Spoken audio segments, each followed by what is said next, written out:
So there were some NDAs that people had to sign when the Suicide Squad Kill the Justice League Alpha was out. So when you were playing that, you were not allowed to talk about, that game. You couldn't, show footage, which in fairness, you still can't show footage of you playing that alpha version, but now you can talk about it. So let's talk about it. It's bad. It's not good. It's not. Woo-wee. Man, oh man. From what I've played, Suicide Squad Kill the Justice League, it stinks, man. I don't know. Don't let them fool you. Suicide Squad is a multiplayer online shooter RPG. Yes, you can play that game single player by yourself, but it still requires an online connection. It still has a battle pass that you can, get more cosmetic loot from. And it does have a story mode. However, I feel like a lot of the stuff that people come to games like Batman Arkham Asylum for are secondary at best when it comes to what Suicide Squad Kill the Justice League is all about. It is bland. It's generic. It's poorly executed in some respects. The nicest thing I can say about it is that it's disappointing. So I ended up liking it a lot less than I thought I did. And I'm someone who is down to play a multiplayer loot focused shooter. I played a lot of Destiny. And if I'm not shooting, I still like collecting loot. I played a lot of Diablo 4. I will show up for one of these games. I'm not, Division 2, I'm not above it. So the thing I'd say is the characters and their interactions are okay. The cast is good. Samoa Joe as King Shark is good.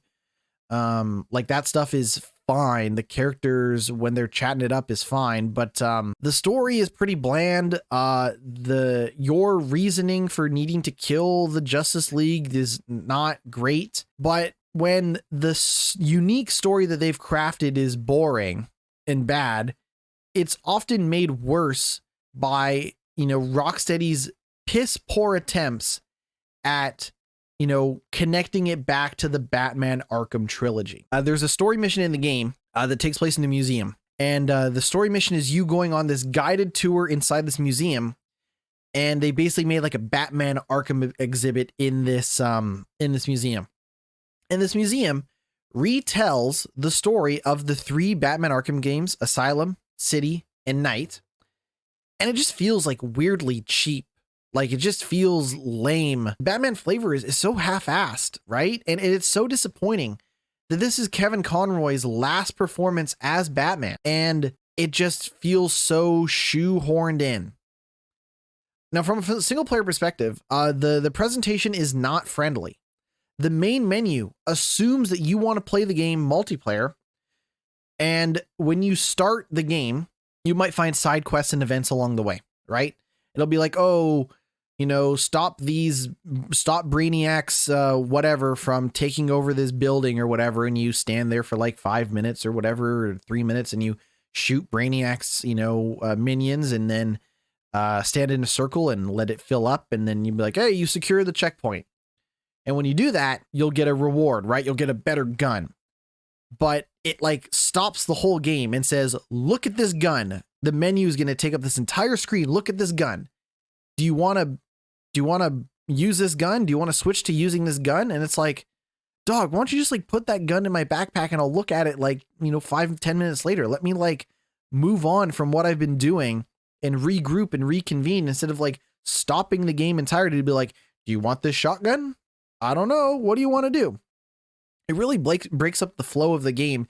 And I can imagine it's even worse when you're playing with 3 other people who are all standing around being well, I don't know if I want to use this shotgun or not. It just breaks up the flow. It's so monotonous at times. I played as all 4 characters. My least favorite was Captain Boomerang. My favorite was Deadshot. The problem I have with Captain Boomerang is he has a boomerang that you throw, and then he basically has kind of merged with some of the Flash's teleportation abilities in terms of that he can just move really fast. He's not teleporting, he's moving really fast.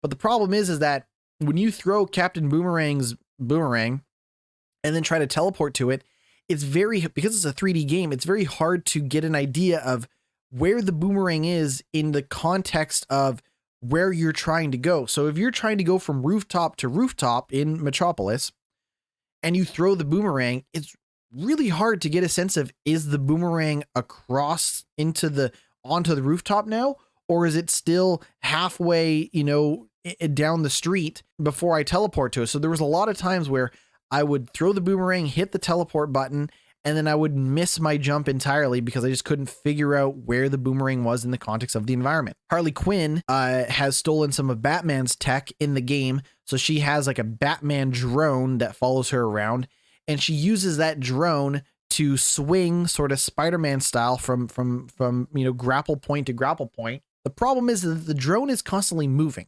So unlike Spider-Man, where the buildings are stationary, thus allowing you to swing from them whenever you get close to them, there's a couple of scenarios where the Batman drone that Harley Quinn has is not where I need it to be to continue swinging. So I'm often missing my swinging and just falling to the ground when I play as Harley Quinn. In the case of King Shark, he has like a big jumping ability. So you're just kind of jumping and bounding from building to building. It's pretty effortless, but it's also maybe the most boring in the sense that like, oh, King Shark has a super jump. He can just charge up his jump and air dash and all that stuff and whatever, it's fine. Deadshot has the jetpack. So you're kind of boosting and gliding and stuff like that. And I just found that like in the case of the jetpack the Deadshot has, I could wrap my mind around like, okay, I only have so much fuel in this jetpack before I need to recharge it. I can get this amount of distance. I can do this. I can do that. But the funny thing is that Deadshot plays like Anthem. Like when you give a man a jetpack and loot and an assault rifle, he just ends up playing like Anthem. Anthem, if you don't remember, was the failed live service game by Dragon Age and Mass Effect developer BioWare, put out by EA. Anthem was EA's attempt at making a Destiny style game to compete with people like Bungie, and it was a total failure. It was a total flop. You can probably get the game for like $3 on PlayStation right now. Is it the worst game ever made?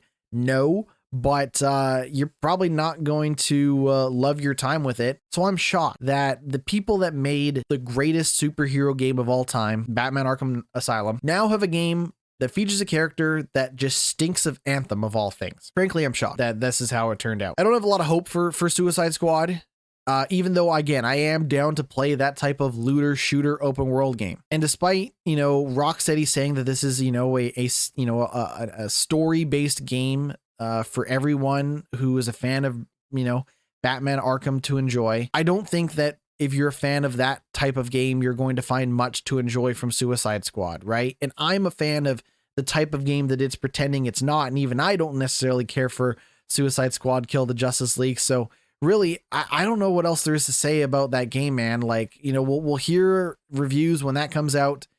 We'll see how it turns out. Maybe they can pull it together at the very end. But for now, I am not convinced that Suicide Squad Kill the Justice League is going to be any good based on my time playing it during the closed alpha.